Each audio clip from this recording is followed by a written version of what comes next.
up, Tegan? How are you, bud? Ready for the month to be over. Yeah? Yeah, it's been an eventful couple days, I'll tell you that.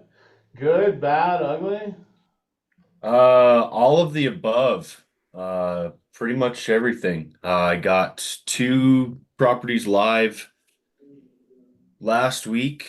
I got one under contract, which is a residentially priced to get under contract. Then the buyers backed out of the contract due to the inspection and tried to extort us into paying for the inspection. And then we backed out of it and said, screw you, screw your money, and got that one back on the market. And then I have a $700,000 commercial building with like residential and stuff in it. Got that all ready, pushed it as hard as I could, got a client interested in it. We showed it, and when I get done showing it, the guy said he either wants to cancel the contract or increase it 150,000. So that was my shit for the last 2 days. And then Wow. other than that, I had two clients that I've been working with for a little while here. One was a buyer that I've been doing searches for about a month now. Huh. Uh, and she decided she was going to buy with somebody else. And then a listing that I had done for I did like two CMAs, got her all the listing appointments. She said she's going to list with me, and then I just see it on the market this morning. Fair enough. You gotta let that stuff all roll off. I've had the same thing happen a couple of different times. Buyer, Yeah. buyer getting signed would help that side, right? Did you have an agency agreement with them? No, I didn't. It was a personal friend that I've been looking for a house with them when they started their divorce about 6 months ago. Yeah. Yeah. Yeah, But that's I have had some pretty good upsides, so I guess I got balancing out. I think I got four listings back from in the next couple months from my mail outs in the last month and a half. Uh, I've been going over to Deadwood a couple times, and in the last two times I've walked away with a little over $3,000. And Wow. I think I'm up like 4 grand on the year, and I think I've Huh. made like $10,000, $15,000 for the Hey, last dude, you two might have years. you might have found the new investment kick, huh? Yeah, I think I'm gonna quit doing real estate and just go professional blackjack player. Dude, I will tell you what, man. I sat there one of the times that we were up in Deadwood there, and it was late at night, so the gal just let me just kind of play, and she would talk me through it. So she would tell me when to hit, when not to hit, why you're banking on the dealer to bust versus whatever, and based on whatever that blackjack book is that gives you all the rules. And I walked away that night with the most I've ever walked away from a blackjack table, and that was $1,000. And I started with like 100. So yeah, if you just play it with no emotion and just follow the rules, it's pretty all right. Yeah, I sat down right after Rebecca's deal, so I got in the mail saying that I got $125 in free play. So I was like, oh fuck, I'll go spend it and lose it. That's no problem. Yep. Walked away from the first table with about 875 from that $125. Walked to a different casino, put that 825 down on the table, and walked away with like 3,200 and something Nice. dollars. Well, congrats, Tegan. That's pretty freaking awesome, man. Thanks. I did not send you the early occupancy agreement the other day. I forgot that completely. I apologize. I just sent one to you. This one was written by the Wyoming Association of Realtors, so probably Mike Lansing. Okay. And I don't know if it's as in depth as some. It is pretty specific, just saying that it doesn't create a landlord tenant agreement. Tells you that you have to be out on a certain date if it doesn't close, that you can't make changes to. So, I mean, it tries to protect you some. Okay. I will forward that over to them and then get some other documents done for them as well. And then, like I said, you just got to be careful with it. We've seen properties where somebody moved in, didn't get closed, and then it took a year to get those people out. And those agents Yikes. were in rough places.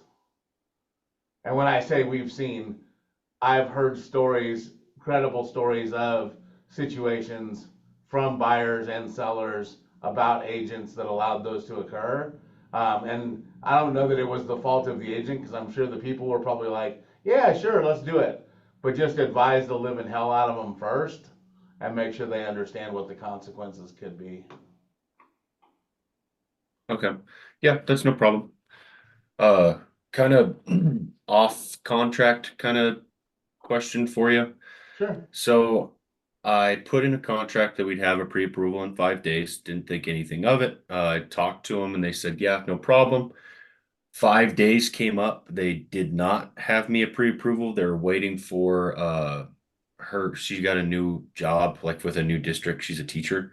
Uh-huh. So I didn't think anything of it. We got an addendum signed that it would extend till today. They just messaged me back and said they submitted everything again on Wednesday, and their loan officer has not been in the office. I mean, it's a pre-approval. I get that it's in the contract, but I don't know what the hell to do, in all So honesty. I mean, so I'm gonna revert back all the time. What's up, Mickey? How are you? Hi Um, guys. I will revert back all the time to saying it's always a conversation. So technically, you are in contract always until somebody basically notifies you because of a miss that you're out, right? So the no pre-approval is all right as long as the sellers are okay with it and will extend or do whatever.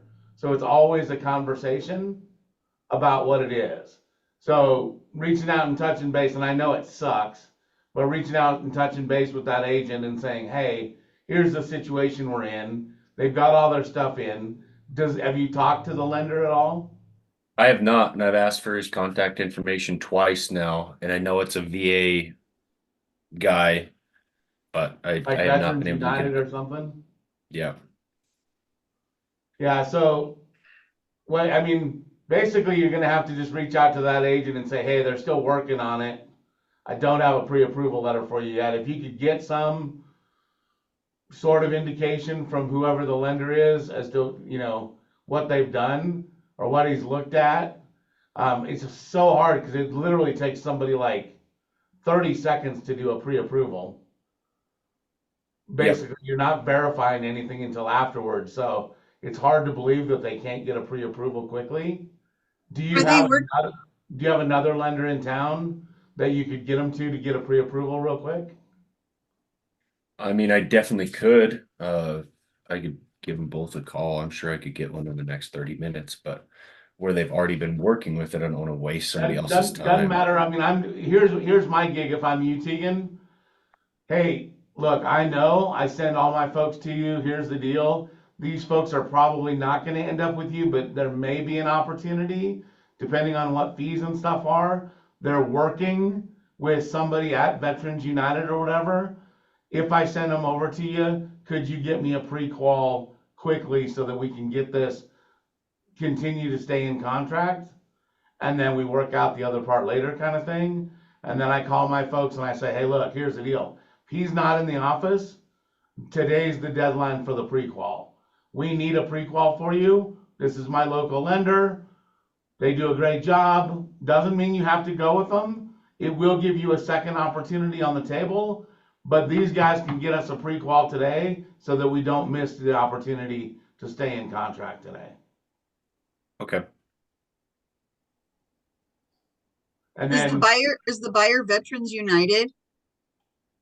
That's what they've told me. They're getting a VA loan and they gave me like all of the other criteria for it, but they have not given me any contact information for anybody lender wise.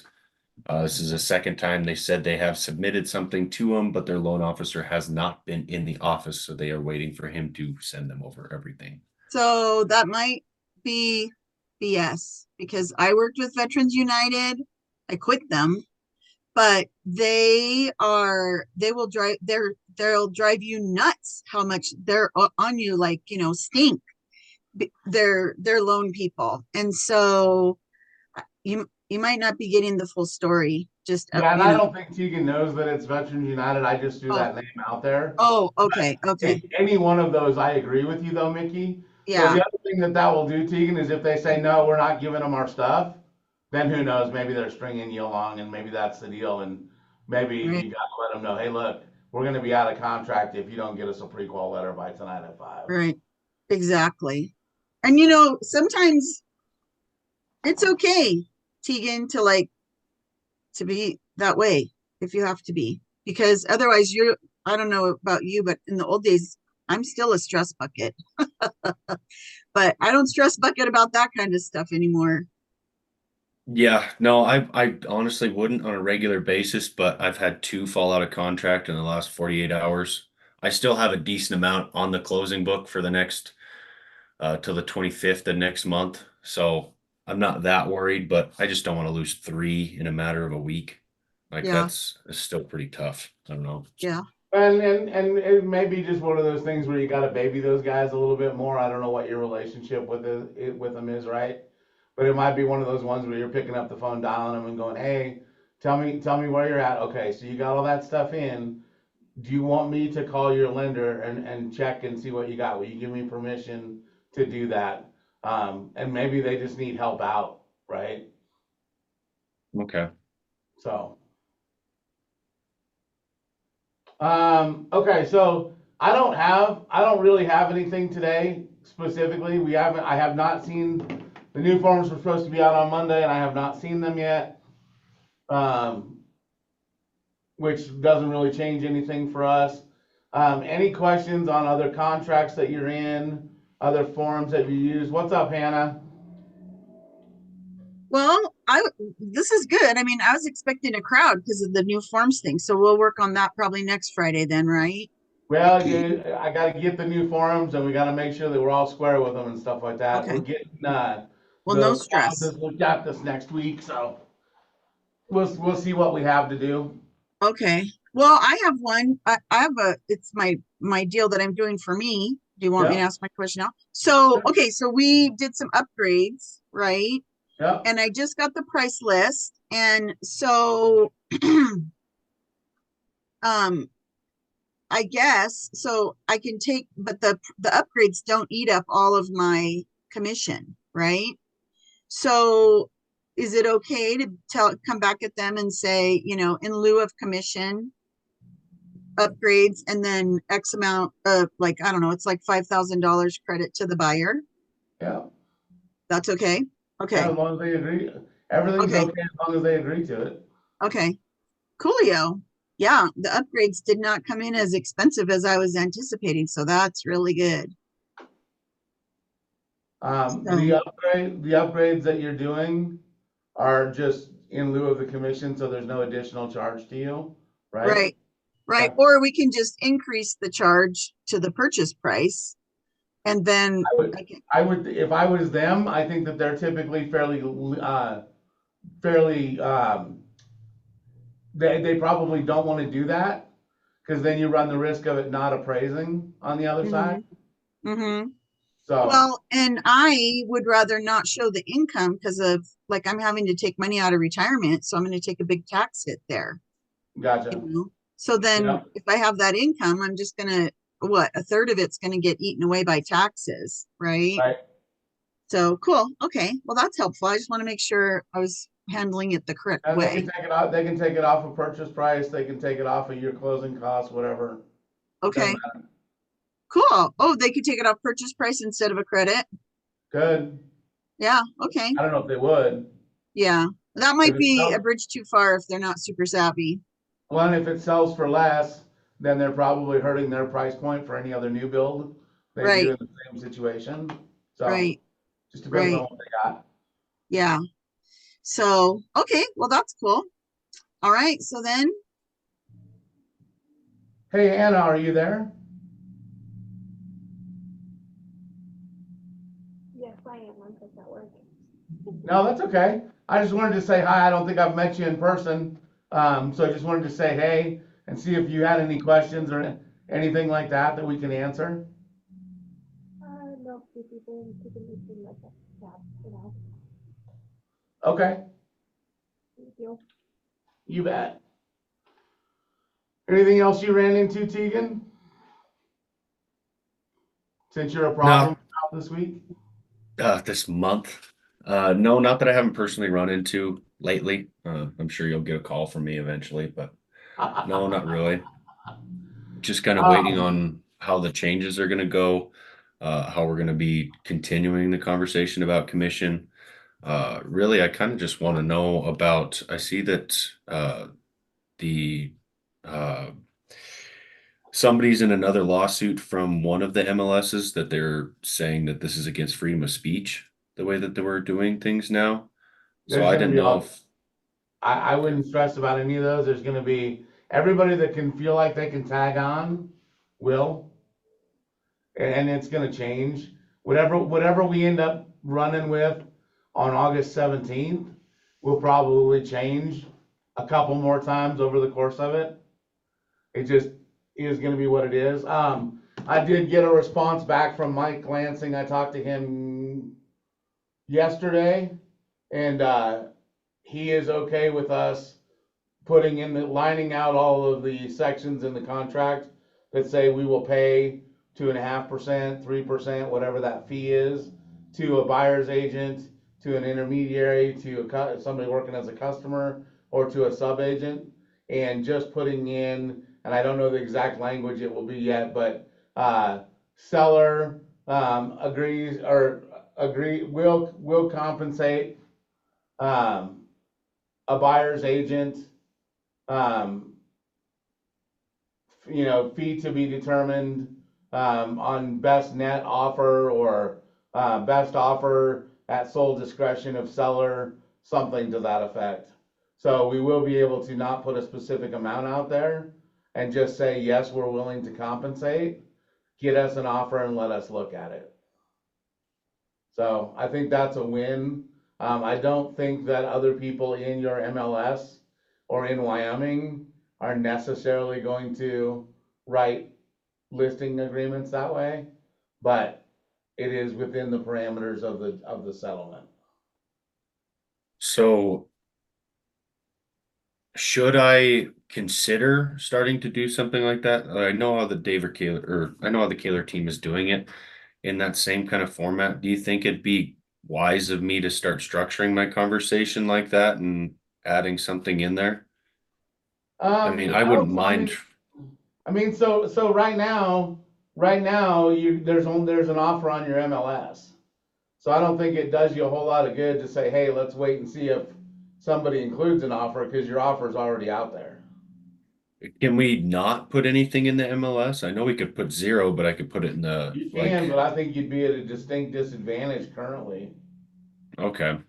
So just kind of wait and weather the storm, Yeah, see I what mean, comes. if everybody else has an offer of compensation out there right now, and whether it's supposed to work this way or not, if you don't, I think that probably affects your sellers a little bit. Okay.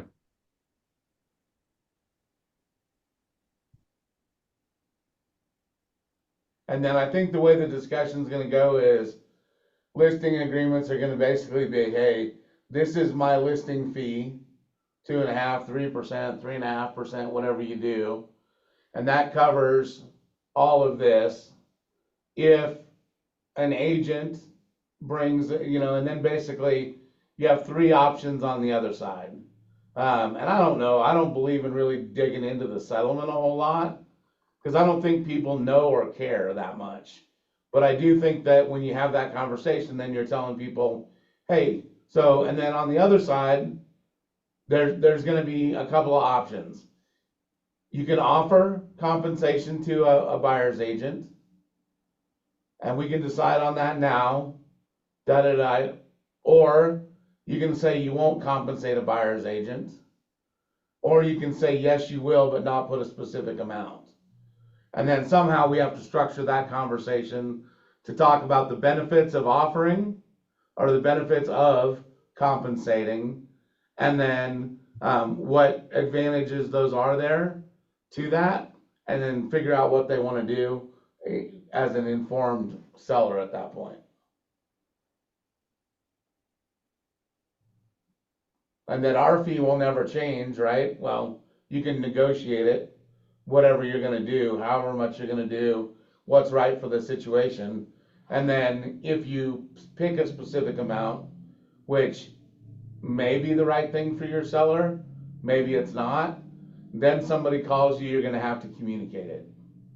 If somebody calls you and you just have a yes, we will compensate, bring us offers, then you just have to tell them, hey, bring us an offer. We'll look at them on the merits of the offers and see who wins and what the right offer is for the seller. And I would recommend that people don't choose not to compensate, but if you're in the $1 million category and you know that that buyer coming to you has enough, maybe they pay their own.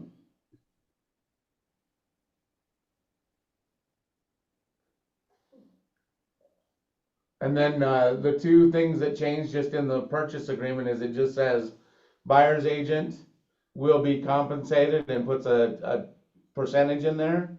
And then it has a checkbox buy, and it says buyer, seller, or listing agent, listing broker.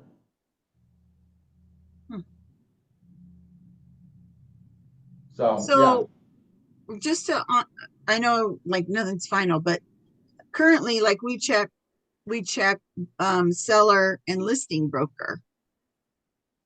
There's no percentage box, but we check both of those boxes. Yeah. So interesting. Well, it will all shake out.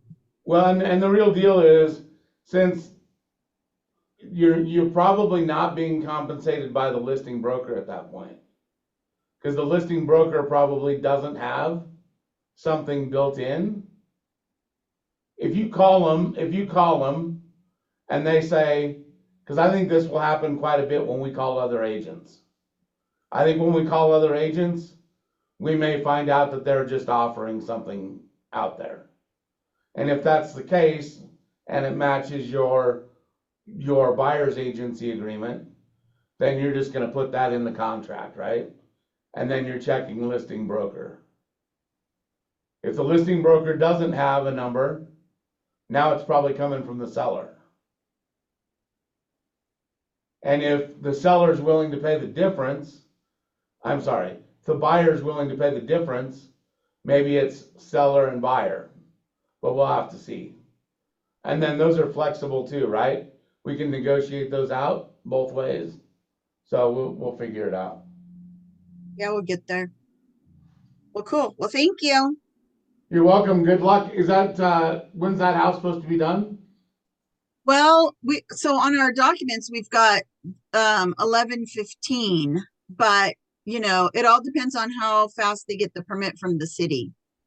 But they already started doing dirt work out there on the lot. So but he told me, you know, like 3 to 4 months. But you know, you figure July, August, September, October. Yeah. So I'm just gonna try to be patient. It's all the, you know, we finally now it'll just start humming once I get this last little these upgrades figured out. But yeah, I'm like so pleasantly surprised on what the costs were. So that's amazing. Nice. Congratulations. Yeah. Thank you. That's fantastic. You bet. But it's not over till it's over. You know how that goes. Yes, ma'am. I do. Right on. Well, Tegan, you have a great weekend. If you need anything over the weekend, let me know. Hannah, hopefully you think good things for the weekend as well, and let us know what we can do for you if we need to help out. Where's Perfect. Hannah? Where does Thank Hannah you again. live? Where's Hannah at? Hannah's in Buffalo, I believe. Is that Oh, correct? Hannah. Oh, I'm right here in Sheridan, so hopefully I meet you soon. Nice. Well, coolio. All right, guys. You guys have a great weekend. You too. Thank you so much, Sean. You betcha, ma'am. Bye. Bye.